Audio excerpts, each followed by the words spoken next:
name is Henry Parr. I was born and grew up in Baltimore, Maryland. Right after I turned 18, I graduated from high school, which meant in February of 1943. Baltimore in those days had mid-year graduation, mid-year classes all the way through. The next day, two pals of mine and I went to the recruiting office to sign up. We knew we'd be drafted, but we wanted to have whatever choice we could get. In my own case, I chose the Navy. I knew a little something about being around the water. It just looked, though, much cleaner to me than groveling around in a foxhole someplace or whatever else people had to do. And I also figured the meals would be more regular. These are not heroic notions that I had, you understand. I just wanted to survive with a little comfort. But also, because I was now 18, I thought of myself as ready for adventure, excitement. And so the Navy sounded good. As it happened, they weren't ready to take anybody else in the Navy, I guess, and where I lived for a little while. So I had to go to work. I guess I didn't have to. I could have been freeloading, but I needed some income and would like to have contributed to the family, et cetera, et cetera. So I went to work at the Coast Guard station, which was not terribly far from where I lived, holding an engineer's rod all day long while measurements were being made in order to build a further part of the Coast Guard station. I mention that only because I was so impatient. I wanted to be doing something, but I didn't want to be doing that. So finally, in March, I was called into boot camp at Bainbridge Training Station. There, like everyone else, I took tests, and to my great surprise, I was called into the office of the officer in charge in our unit and was told that they wanted to send me to the Naval Academy to become a cadet. I was absolutely struck dumb. I know I'm not the only person who had that experience, but I did not expect to be found capable of becoming an officer. And anyhow, who wanted to be an officer? I wanted to get into action. That's what I really wanted to do, I thought, and told the lieutenant the same thing. He wondered if I didn't want to change my mind, but I didn't want to change my mind. I knew that I had a terrible high school record. High school for me was fun, a lot of fun. I enjoyed the heck out of it, but I did not achieve very well at all. So I told the officer that I was grateful to have been designated as such, but I didn't want to go. So, okay, what do you want to do? I said, well, I'd like some adventure. Well, what part of the Navy you want to be in? Well, what was it? Well, there were battleships, and there were submarines, and there was an air arm. I said, air arm, that sounds good. Fly? Yeah, fly. I said, okay, if I qualify, I'd like to go into the air arm. Well, he said, but if you don't go to officers training school or the Naval Academy or something, you're not going to be a pilot. I said, that's okay, I don't care whether or not I'm a pilot. Matter of fact, I dreaded the idea of being in charge. I was 18. I didn't want to be responsible for anybody else's life. So when boot camp was over, usual kind of stuff, no trouble with boot camp. I'd been a Boy Scout, and I understood all the damn stuff that I was introduced to in boot camp. You know, I already knew how to tie knots. I knew how to march. Matter of fact, I got designated as a cadence caller and thought, oh, this is fun, yeah. Stuff like that. So it was no great strain for me. After that, I got shipped to Florida for radio school, aviation radio school. And after that, aviation radar school. After that, gunnery school. And I was beginning to feel as if I knew a few things that might be useful in the Navy. I'm not sure exactly what happened next, but I think I had some leave for a while, like a week or two at home, and then got shipped to Charleston Naval Air Station in South Carolina, where I met other people and we were formed into a crew and had our first flights.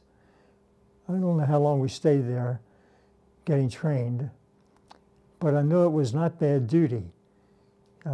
Sleep was irregular because sometimes you had to fly at night, sometimes in the daytime, sometimes early, sometimes late. It was like on-call stuff, which was part of training. And so, it was kind of an adventure, not bad at all. But ultimately, that ended, and we were each assigned to separate crews, depending upon the need to fill in and things of that kind. And then we got some serious training, and then finally we're told that we were headed to the Pacific. So we crossed the United States, some of us by train, some by flying the plane, and having arrived in San Francisco, we were then assigned to transportation to go out into the Pacific. In my own case, along with some others, quite a number of others actually, we took an aircraft carrier to Pearl Harbor, which of course was in shambles yet, and got stationed at Kaneohe Air Base and continued our training, which got a little more rigorous than it had been. As part of the training, we were loaded for bear with bombs and machine guns and ready for whatever we might encounter. Now, we didn't expect to see much of the enemy anywhere around Hawaii. They had been and gone. They had done the dirty work they needed to do. So on one of our training missions, while we were flying away from Hawaii, we saw what we thought was going to be a submarine, at least a submarine. Everybody immediately rushed into battle readiness. In my own case, to move to the tail of the airplane. There was a nose turret for somebody up that end. There were waist turrets on either side, and there was a tail turret. That was my domain. I was a second radio man, but primary tail gunner. Once in a while, the first radio man and I shifted positions just to have a break and to keep our skills up. Anyhow, I rushed to the tail, and we were ready. Somebody yelled, "Battle stations." I guess it was the captain. And we really were ready. And as we zeroed in, suddenly the captain yelled, "Hold your fire, hold your fire." And we did, and we all then could see there was a small school of whales going along under the water nicely. And we would have made a mess of them if the captain hadn't said, "Hold your fire." So we were glad about that. What was the nice thing was we knew we could respond okay, and so it held us in good stead for later on. Okay, we were there for a while, and then got shipped out to Eniwetok. Flew out to Eniwetok, which was one of the islands the Japanese had held and we had taken from them.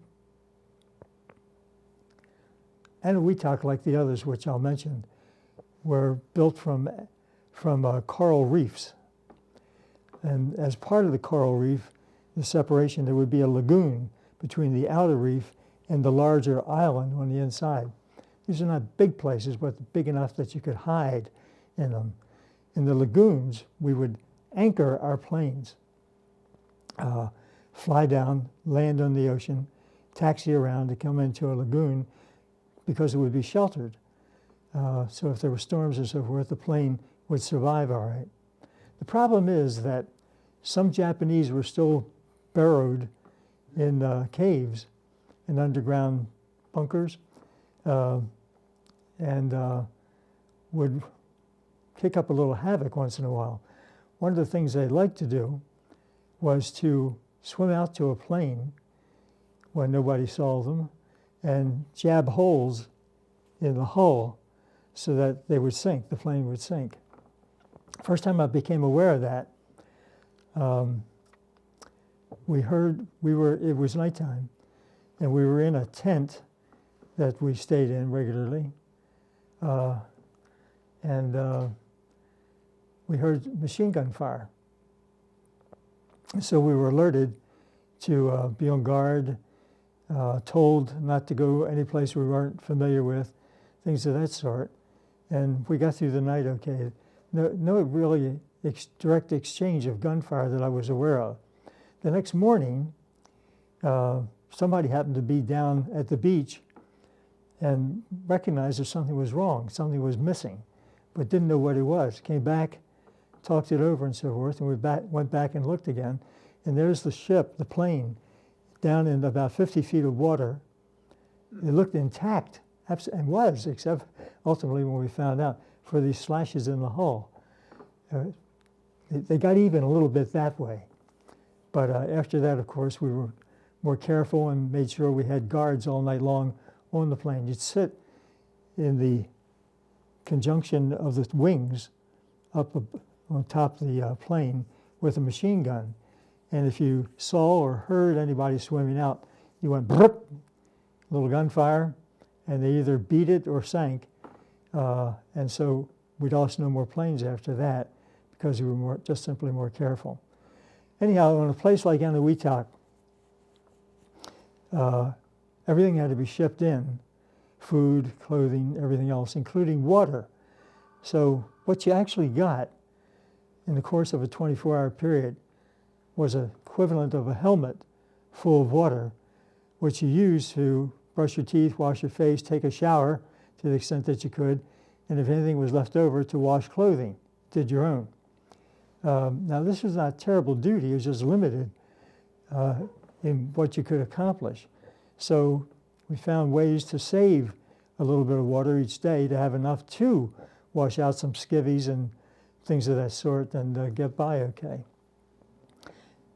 Out of Eniwetok, we flew to other islands to observe. For example, Wake Island, which the Japanese still held. We did surveillance around Wake and moved in to fire occasionally, but I'm not so sure we did any damage there at all. We just were able to watch to see what was coming and going and report back to headquarters. After a while, we moved on to Kwajalein, which was a similar island to Eniwetok, another one that the Japanese had held and we now conquered, but there's still Japanese on the island. So our duty continued to be the same, to observe, to patrol. What we were flying was a B-26 Martin Mariner, PBM, Martin Mariner, yes. So it permitted us to carry a pretty heavy load of bombs and hardware, and consequently we were able to sink some ships that we observed that were going to or coming from another island. And then, to cut that one short, we moved on to Saipan, which had just been conquered by United States troops. Had a chance to go ashore at Saipan. Was not stationed there. I'll tell you about that part in a second. Had a chance to go ashore and learned of that horrible tragedy when the civilians there, who were now being abandoned by the Japanese because the Japanese were losing, told the civilians on Saipan that they were all going to be killed, tortured and killed by the Americans who were now to occupy the island. As a result, many, I don't even know the numbers, but many of the citizens there went up on a cliff and dove over into the ground to kill themselves to thwart the Americans from torturing. It's hard to imagine that we would do it, but perhaps who's to know? Anyway, that's just a little story I picked up. The reason we weren't stationed there is that by now we were assigned to a ship, the USS Norton Sound, which was a seaplane tender. Our plane was a seaplane, if I didn't mention that before. It fortunately could land on water because there wasn't much else where you could land if it weren't a seaplane that was in use. But we had to be on this, attached to this tender for repairs to the plane. And that was good because they were a skillful bunch. Could lift a plane out of the water with a great derrick and drop it, place it on the deck, and then the mechanics and so forth could work on the plane to make sure it would be ship shape. And the ordnance men worked on the armament to have a similar result. I've always been kind of grateful for that plane. After living on the islands for a while, it had all that clean stuff which I was looking for in the Navy to begin with. Good laundry done by other people, good food prepared by competent people, and so forth. And it was quite nice to sleep on a bunk, even though we're stacked 5 high, and I always got the top one because I had no problem with heights or warmth. It would be warm up there, and I love warmth, and others would go on down where it was not quite as warm, and that was okay with me. The USS Norton Sound was a worthy ship, not the kind that you'd ever hear about, certainly not like the Enterprise or anything of that sort. It was named after a small section of Alaska, an inlet where people had settled. And I thought, when I learned about that after I was in the Navy, I thought that was kind of neat to be named that way instead of for some big battle or congressman or something of that sort. Anyhow, while we were stationed on Norton Sound, we moved into Okinawa, where the battle was just beginning for possession of that stormy place. And that's when I got my first taste of real combat. Partly, it was because of the kamikazes which attacked. You possibly have heard of those. They were suicide planes that young Chinese pilots, a single person to a plane, would fly deliberately to try to hit a ship of ours anchored in the Okinawa Bay. And they just came in storms. And it was so frightening. I mean, to just say that sounds like dishwater. But the stirring of fright and anger in me was very sharp, very sharp. There was no way to escape. Happily, my ship was never hit. But if it were, you're dead. But my ship was never hit. I'm so grateful about that. I still have nightmares from all that.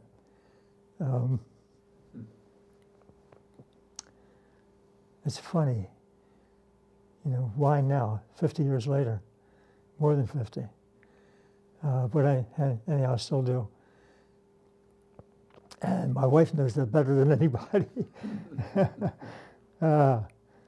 So, the kamikazes were one source of genuine fright to me, and the others were from the attacks that we made. When we attacked a ship, it came in, who cares where he came in?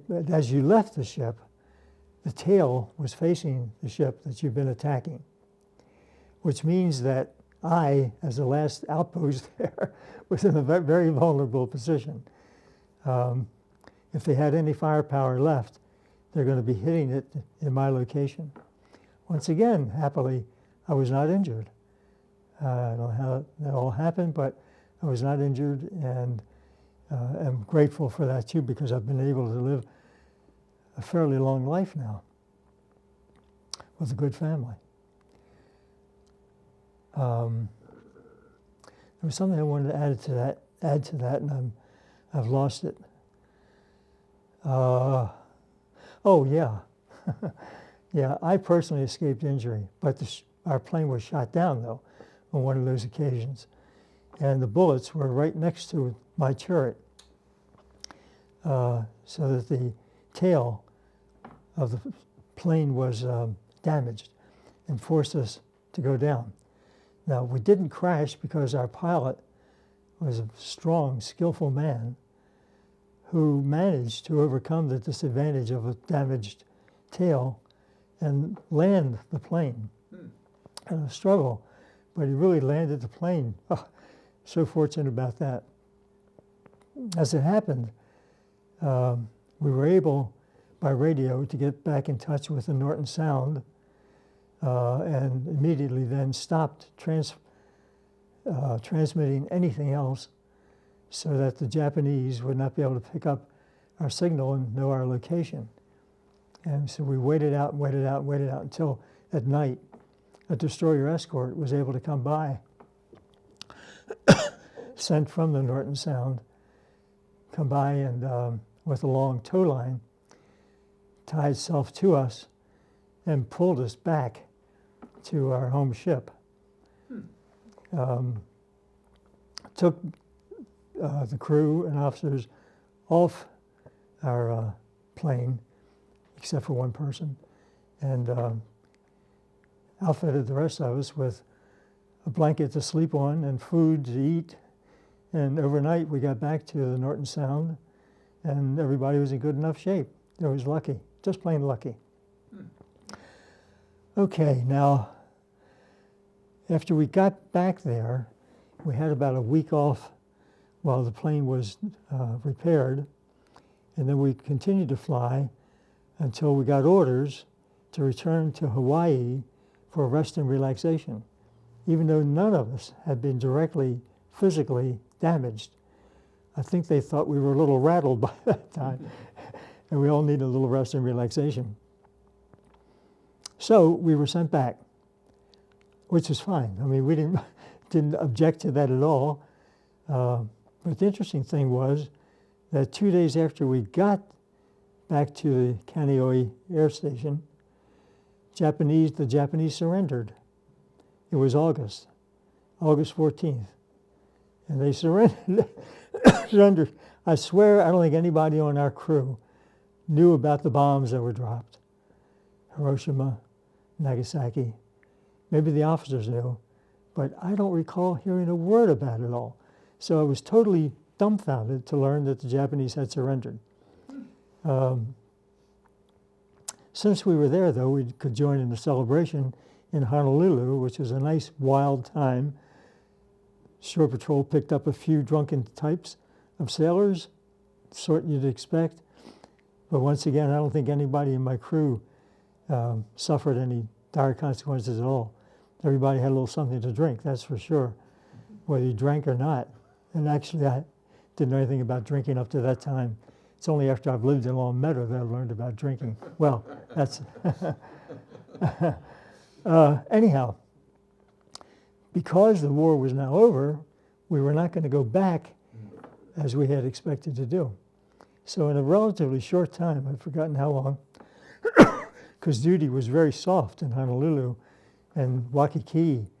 Matter of fact, we stayed at the Royal Hawaiian Hotel on Waikiki Beach. Rather royal living, you know. So we found ourselves flying back to San Francisco, and after a layover there for a while, we got back to the East Coast, and I was stationed at Anacostia for a while. Now, by that time, I'd won some awards. I got 8 or 9 things. The stuff like Combat Air Crewman's Wings, which is a bit like your combat badge. Right. And most important things were 3 air medals I won, and the Distinguished Flying Cross. Touches me now. Never did feel deserving of that stuff, but it's nice to be able to ultimately someday tell my children or show them the medals. It was nice. But at what cost? Nightmares, for one thing. Funny thing, too, is that when I got the Distinguished Flying Cross, I learned that I was eligible for immediate discharge. It was one of those kind of medals. So when I was at Anacostia, I told them, I said, look, I'm eligible for discharge right now. They said, you have to wait your turn. I said, no, now. I'm eligible. He said, no, we got other things for you. So, of course, it happened that way. But the other things were minor stuff. It's like standing guard duty, you know. No longer a war, but just standing guard duty. And I was part of an honor guard for an admiral who showed up and went to, I don't know, some large public building. And so we honor guards had to be there to make sure that people recognize he was the admiral. That kind of stuff. Ultimately, I got shipped to Bainbridge, where I'd started, and went to the officer of the day's desk to show him my stuff so I could get out. And he said, it says here that you won the Distinguished Flying Cross and you're eligible for immediate discharge. I said, yeah, that's right. The man stood up and saluted me. Imagine, I'd never been saluted in the Navy, no reason to be. He just surprised the hell out of me. But he also let me out of the Navy right away. And I was very pleased about that. Okay, so home I went, and for a while, you know, after the usual greetings and sleeping in late and all that sort of stuff, I got notified by the state of Maryland that I was eligible for membership in the 5220 Club, which meant that for 52 weeks, I could draw $20 a week to help sustain living, which was nice. So I belonged to that for a while. My father had a filling station in a small garage, and so I worked for him for a while, helping out. Probably wasn't very useful, but gave him a bit of a break. I had been in love, sort of, off and on, with my high school sweetheart. I mean, it was off and on. She saw other people. I played with other girls, so to speak. But at any rate, while home during this time and saw her again, I absolutely fell head over heels in love. I'd always heard about that kind of love. I had no idea what the hell it meant. But then it really hit me. I mean, truly hit me. Happily, it hit her too. So we decided to make plans for the future. What to do? I was a high school graduate. I knew nothing really about the world. I did think I'd like to go to college. I thought maybe I could learn a thing or two if I got serious. But what to do, where to go, all that kind of stuff. While I was still in the Navy, thinking along those lines a bit, I decided to write to my old high school coach, really fine man who coached football, basketball, and so forth, and told him that I thought maybe someday I might be able to go to college or something. What shall I do? A little longer than that, but basically that. And he wrote back and said, well, do you have any idea what you'd like to be or do or something? I said, well, I wrote back and said, actually, I'd like to be like you, Mr. Rowell. I admired him genuinely. And so he wrote again and said, well, there's a school in Massachusetts that trains coaches. I said, oh, really? Yeah. And she gave me the address and so forth, so I wrote and heard from the admissions officer, who told me about the GI Bill, a great boon to our whole society, not just for me, not just for the people who were able to take advantage of it, but for all of society. Got a whole educated class, a whole bunch of people who otherwise wouldn't have gone to school, advanced schooling, and who have contributed to our society greatly. So anyhow, he told me about that. So I got in touch with Springfield College, and they were receptive to my notion of applying. Having received that, my wife-to-be, Marge, and I hit on this plan. If I were accepted to college, we would get married.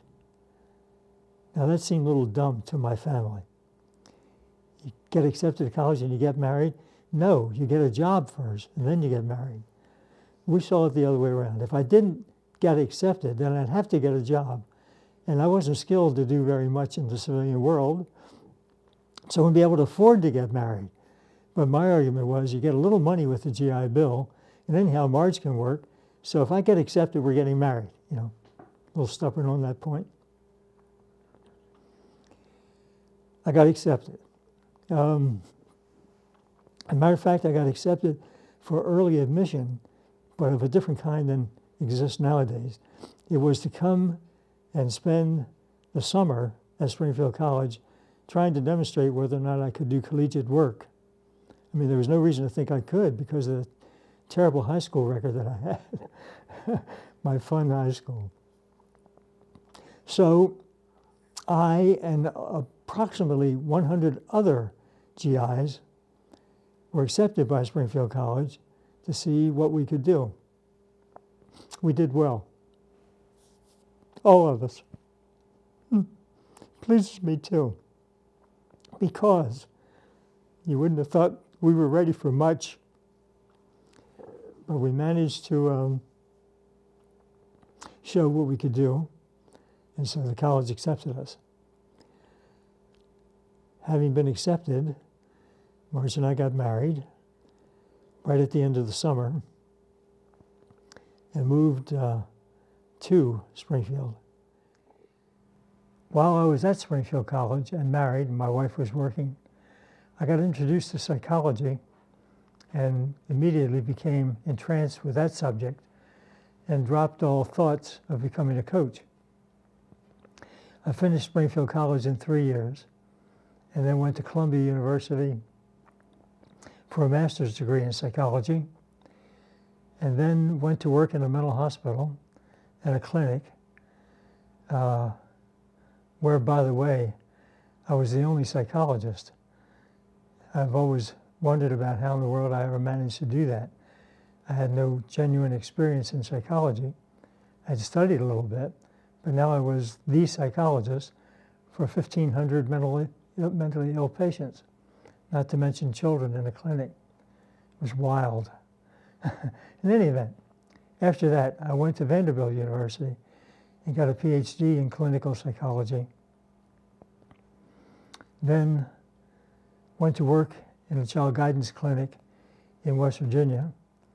And before 6 months were up, I was invited by Springfield College to come back and be on the faculty, which I was very pleased to do. So that was my chief work until I retired in 1990. Okay, I think I may have misstated something earlier. I was referring to the kamikaze attacks, and I meant to say it was by the Japanese. I may instead have said that the pilots were Chinese. That, of course, is incorrect.